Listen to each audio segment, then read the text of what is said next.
అందరికీ నమస్కారం. Welcome to 9 Colors TV. మీ సంజయ్ శ్రీనివాస్. ఈరోజు మన అమృత కల్చర్ అసోసియేషన్ వ్యవస్థాపక అధ్యక్షురాలు అమరావతి రెడ్డి గారు మనతో ఉన్నారు. నమస్కారం అమరావతి. నమస్తే సార్. మేడం, మీరు టీటీడీలో ఒక ఉద్యోగినిగా పనిచేస్తున్నారు. అంటే టీటీడీకి వచ్చే భక్తులకి మీరు నిజంగా అంటే ఆధ్యాత్మిక సేవ చేయాలి అంటే ఈ రోజుల్లో మన ఉద్యోగం చేయటమే చాలా కష్టతరం. అందులో టీటీడీ అంటే చాలా హడావుడిగా ఉంటుంది, ఎక్కువ జనసందోహంతో ఉంటుంది. అలాంటిది మీరు ఒక ఆధ్యాత్మిక సేవ చేయాలి, కొత్తగా వచ్చే భక్తులకి నేను సర్వీస్ చేయాలనే అసలు ఆలోచన ఎందుకు వచ్చింది మేడం మీకు? ఓం నమో వెంకటేశాయ. ఏం లేదు సార్, ఎంతోమంది దూర ప్రాంతాల నుంచి భక్తులు వస్తూ ఉంటారు. వాళ్ళ మనసుల్లో ఆశలు పెట్టుకొని వస్తారు. ఏడుకొండల వాడిని చూడాలి, మేము ఈరోజు ఎంతో సంతోషంగా దర్శనం చేసుకోవాలనే ఉద్దేశంతో వస్తారు. కానీ అక్కడికి వచ్చేళ్ళకే ఇంకో పరిస్థితులు ఏర్పడిపోతాయి. రాగానే రూములు దొరకవు, ఎవరు రిసీవ్ చేసుకోరు, టోకెన్ సమయం ఎప్పుడో తెలియదు, అక్కడ టైమింగ్స్ ఎలా ఏ పద్ధతిలో ఉంటాయనేది వాళ్ళకి తెలియదు. అక్కడికి తీరా వచ్చే వేళకి వాళ్ళకు అయోమయ పరిస్థితులు లేకొచ్చేసారు. ఈ పరిస్థితుల్లో నేను దాదాపు 15 ఏళ్ళుగా ఆ స్థానంలో వర్క్ చేస్తున్నాను టీటీడీలో. అక్కడ నేను మృదంగం విద్వాన్గా వర్క్ చేస్తాను. చాలామంది భక్తుల మాటల్లో నేను ఈ మాటలు వినేదాన్ని. ఏంటబ్బా రూములు దొరకవు, ఎవరు రెస్పాండ్ అవ్వరు, ఎవరు మనల్ని రిసీవ్ చేసుకోరు, ఎవరు ఎందుకు ఇట్లా చేస్తున్నారనే ఒక బాధాకరమైన పరిస్థితుల్లో నేను వాళ్ళ మాటలు వినేదాన్ని. సరే, దీనికి ఏదో కాన్సెప్ట్ ఆలోచించాలి అనే ఉద్దేశంతో 15 ఏళ్ళుగా కల్చరల్ యాక్టివిటీస్ పైన నేను చాలా వర్క్ చేసేదాన్ని. ఆధ్యాత్మికంగా పిల్లలకు, బ్రాండ్స్కి, వాళ్ళకి వీళ్ళకి అందరికీ కూడా చాలా వర్క్ చేసేదాన్ని. కానీ ఈ కాన్సెప్ట్ గురించి నేను అంత స్పీడ్గా ఆలోచించేదాన్ని కాదు.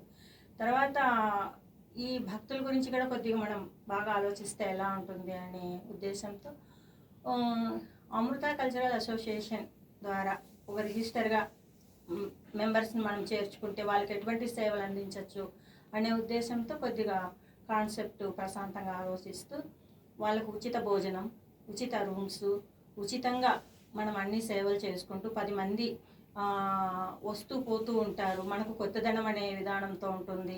ఇలాంటి వాళ్ళ దగ్గర మనం కూడా కల్చరల్ యాక్టివిటీస్ మంచిగా ప్రదర్శిస్తే ఎలా స్పందిస్తారు అనే ఉద్దేశంతో కూడా ఇది కొద్దిగా నిస్వార్థంగా ఆలోచించాను అన్నమాట. ఈ మెంబర్షిప్ అనే వాళ్ళు కూడా నేను ఎంతో టార్గెట్ పెట్టుకొని చేయలేదు. కొంతమందికైనా మనం సేవా భాగ్యాన్ని పొందుతాము. ఇటువంటివి చేసేటప్పుడు 10 మందిలోకి బాగా తీసుకెళ్తారు. సేవలు పొందిన వాళ్ళైతే అందరూ కూడా జనాలకు చెప్పడము, ఈ విధంగా ఆ ట్రస్ట్ వాళ్ళు రోజు రోజుకి ఒక్కొక్క ప్రోగ్రాంతో జనాల్ని ఎంటర్టైన్మెంట్ చేస్తూ, భక్తి గురించి చెప్తూ, అనేక సేవలు అందిస్తూ ఈ విధంగా చేస్తున్నారనే ఉద్దేశంతో వాళ్ళైతే అందరూ చెప్తారనే ఉద్దేశంతో కూడా బాగుంటుంది. అందరికీ కూడా ఇంప్రెస్గా ఉంటుంది. నేను చేసే సేవను ఇంకా 10 మంది కూడా చేస్తారు, చేయబోతారు, చేయిస్తాము అనే ఉద్దేశంతో ఈ కాన్సెప్ట్ తీసుకురావడమైంది సార్. మీరు 5 floors బిల్డింగ్ కూడా కన్స్ట్రక్ట్ చేసి పూర్తిగా దాన్ని సేవకే అంకితం చేసారని కూడా విన్నాము. అంటే ఈ రోజుల్లో అది చాలా కష్టతరం కదా, అది ఎలా సాధ్యమైంది? అది ఎలా సాధ్యమైందంటే సార్, మనం రెంట్లు అవి ఇవి తీసుకుంటూ ఏదో స్వార్థంతో చేసుకుంటూ అది మన సెల్ఫ్ అనుకుంటాను. ఆ సెల్ఫ్ వద్దు అనుకుంటే స్వార్థం లేకుండా ఇలా ఆ బిల్డింగ్ కూడా ఒక సేవ చేయాలి, ఆ బిల్డింగ్ కూడా 10 మందిలోకి అది కూడా ఒక భాగమే అన్నట్టు బిల్డింగ్ను నేనే ప్రొవైడ్ చేసేద్దాము.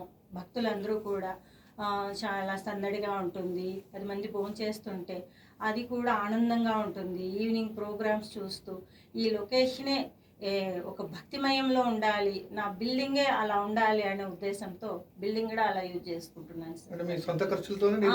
అంతా సొంతంగానే ఇలా చేస్తే బాగుంటుంది. కానీ ఇప్పుడు కూడా ఈ మెంబర్షిప్ 5,000, 1,000 రూపాయలు, 500 మనమేం ఆ బిల్డింగ్ కన్స్ట్రక్షన్స్ ఎంతో అయి ఉంటుంది. కానీ అది కూడా ఆలోచించకుండా ఈ మెంబర్షిప్ అనేది చేసుకుంటే చేసుకున్న వాళ్ళకి ఇలాంటివి అవైలబుల్ ఉండాలి, ఇది కూడా ఒకరికి తెలియాలి కదా అనే ఉద్దేశంతోనే ఆ మెంబర్షిప్ పెడుతున్నాను. లేదంటే గోలుగా అయిపోతుంది అనే ఉద్దేశంతో ఈ మెంబర్షిప్ పెట్టడం అయిందంతే సార్. ఒక 1,000 రూపాయలకు 5,000కు ఎక్కడ సాధ్యం సార్ సేవలు?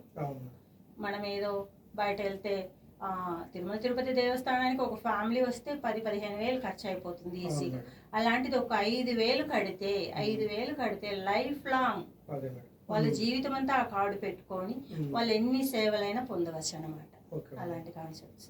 అంటే మీకు భక్తుల నుంచి వచ్చిన అంటే స్పందన మీకు అంటే మనస్ఫూర్తిగా చాలా అంటే మనసుకు ఒక మనకు హాయిగా అనిపిస్తుంది కదా, అవును సార్. అలాంటి సందర్భం ఏదైనా ఉందా? అంటే కొత్త యాత్రికులు వచ్చినప్పుడు ఈ సేవలు మాకు బాగా ఉపయోగపడ్డాయి ఆ. అని మిమ్మల్ని అభినందించిన సందర్భం ఏదైనా ఉందా? కొంతమందికి చెప్పాను సార్ ఇలాంటి కాన్సెప్ట్ ఇలా చేస్తున్నాం మేము అని. కొద్దిగా జనాల దగ్గర వెళ్తే మ్మ్. అమ్మ ఇటువంటిది అయితే నాకు తెలిసి ఒక ఆంధ్రప్రదేశ్ లెవెల్లో కావచ్చు, తెలంగాణ లెవెల్లో కావచ్చు, దేశంలో కావచ్చు ఎవరు ఇలాంటి కాన్సెప్ట్ ఆలోచించలేదు. మ్మ్. ఇంత నిండుదనంతో చేయాలంటే సాధ్యమేనా అని కూడా అడిగారు సార్. అవును. మ్మ్. సాధ్యం అనేది సాధనతో వచ్చేది కాబట్టి ఇలాంటివి చేస్తే మ్మ్. ఎందుకు రాదు అనే ఒక పట్టుదలతో చేస్తున్నాను సార్. మ్మ్. అయితే చాలా కష్టమైన వర్క్. అవును. అంటే జనాలకు చెప్పడం కూడా చాలా కష్టం అన్నమాట. మ్మ్. ఈ రోజు 10 రూపాయలకు కూడా అనుమానించే లోకం కాబట్టి అవును. 1000 రూపాయలు కడితే నిజమేనా, 5000 కడితే నిజమేనా అంటే మ్మ్. ఇది రియాలిటీ షో, మీరు వచ్చి చూసుకోవచ్చు, నో మ్మ్. ప్రాబ్లం మ్మ్. అని కూడా చెప్పాను సార్ నేను. మ్మ్. చెప్పిన అలాంటప్పుడు అయితే ఇంకేం భయంలే అన్న విషయాలు కూడా ఉన్నాయి. అమ్మ నీకు ఆ వెంకటేశ్వర స్వామి నిండుగా చూడాలి తల్లి అనే ఉద్దేశం కూడా బాగుండాలి, మేమందరం కోరుకుంటున్నామంటే తప్పకుండా ఆ సేవలు పొందిన వారే చేస్తారు. ఇటువంటి ఆశీర్వాదాలు ఇస్తారని కూడా వాళ్ళతో చెప్పడం అయింది అంతే సార్. అంటే స్వయంగా మొత్తం ఆ నిర్వహణ బాధ్యతలు మొత్తం మీరే చూస్తారు. అన్ని నా అండర్లోనే ఉంటాయి సార్. అయితే మేము ఈ మధ్య విన్నదంటే మీకు కొంచెం విజన్ కూడా తగ్గింది, దానివల్ల కొంచెం సమస్య కూడా తలెత్తింది. ఈ సమయంలో మీరు అటువంటి బాధ్యతని ఎట్లా చేయబోతున్నారు? అంటే ఎట్లా ఉంది మీకు? దానికి ఇదే సార్ రీజను. మేడం. ఇప్పుడు నేను 15 ఏళ్ళుగా సర్వీస్ చేస్తున్నాను అన్నమాట. Okay madam. ఈ సర్వీస్ ఎందుకు చేస్తున్నా అంటే నా సంస్థలో అందులు పిల్లకాయలు సార్. ఎవ్వరికి కళ్ళు కనపడవు, మ్మ్. ఎవరికి కనపడవు. కానీ టాలెంటెడ్ పర్సన్స్ మాత్రం ట్రైనింగ్ ఇచ్చి మ్మ్. వాళ్ళకి అనేకమైన కచేరీలు మొత్తం అంతా ఈ కచేరీలు కూడా మేడం. వాళ్ళే పాడడం, వాళ్ళే ప్లే చేయడము, ఓకే. వాళ్ళే మొత్తం అన్ని చేయడం ఎలా ఉంటుందని జనాలకి ఇంప్రెస్ అయ్యేదానికి తీసుకెళ్లేదాన్ని. ఓకే. మ్మ్. తీసుకెళ్లేటప్పుడు ఏమయ్యేది, పెద్ద పెద్ద వాళ్ళని అందరినీ కన్సల్ట్ అయ్యి స్టేజ్లు ఏర్పాటు చేసి వాళ్ళకి ఏదైనా వాళ్ళకు కూడా వృత్తి ఉండాలి కదా సార్. ఈ కాలంలో గుడ్డి వాళ్ళంటేనే చాలా హీనంగా చూసే కాలం ఇది. అలాంటప్పుడు రేనన్నా మీకు మీరే సంపాదించుకోవాలి, ఏదైనా ఉంటే మీ టాలెంట్ ప్రదర్శించండి అనే ఉద్దేశంతో ఎప్పుడు చూసినా వాళ్ళ కచేరీలు ఇచ్చేదాన్ని సార్. ఓకే. ఈ మధ్యలో ఏమైందంటే నాకు కూడా కాస్త జీన్స్ ప్రాబ్లం, నా కళ్ళు కూడా జీన్స్ ప్రాబ్లం. ఓకే. ఈ విధంగా ఉన్నప్పుడు ఆ కళ్ళు పోను కొద్దిగా మసకలు బారేసి నాకు కూడా చూపు చాలా డ్యామేజ్ అయింది. ఓకే. తర్వాత ఆపరేషన్లు చేసుకున్నాను. 4 ఏళ్ళు సర్చింగ్ చేసుకొని కూడా ఓకే. ఏదో మహానుభావుడు మ్మ్. కళ్ళు ఇచ్చాడు. మ్మ్. కానీ ఇప్పుడు కూడా ఒక 50% ప్రాబ్లం అయితే ఉంది. ఓకే. ఈ నినాదాన్ని ఎందుకు పెట్టుకున్నానంటే పిల్లల కోసమే పెట్టుకున్నాను సార్, నిస్వార్థంతోనే పెట్టుకున్నాను. ఓకే. అది కూడా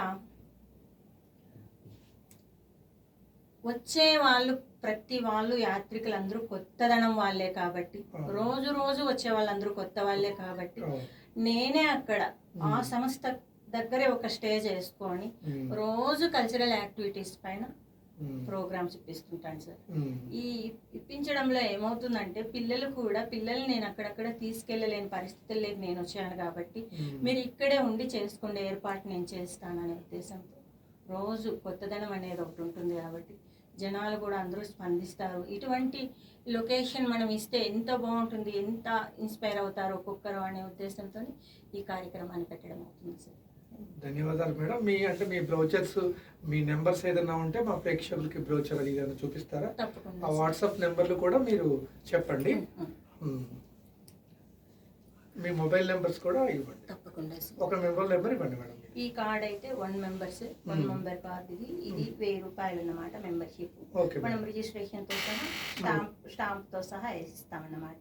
వాళ్ళ నేమ్, వాళ్ళ అడ్రస్, వాళ్ళ మొబైల్ నంబర్ ఇస్తే ఇక్కడ సీరియల్ నంబర్ ఉందన్నమాట. ఈ సీరియల్ నంబర్ మేము ఫిల్ చేసుకుంటాం. ఎవరైతే భక్తులు అక్కడికి వచ్చి మాకు ఈ కార్డ్ ఇచ్చారు, ఈ సీరియల్ నంబర్ అంటే వెంటనే మన రిసెప్షనిస్ట్ తీసి ఇచ్చేస్తారు అనమాట.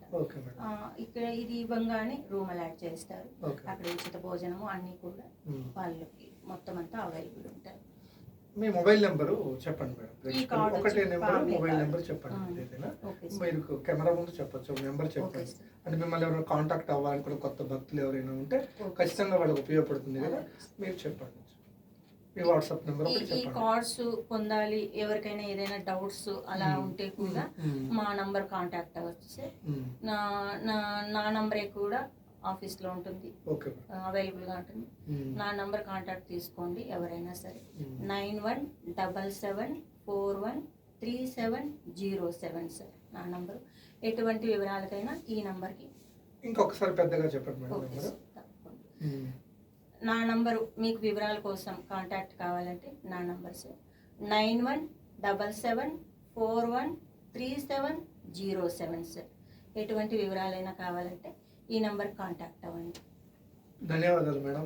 Thank you sir, thank you very much.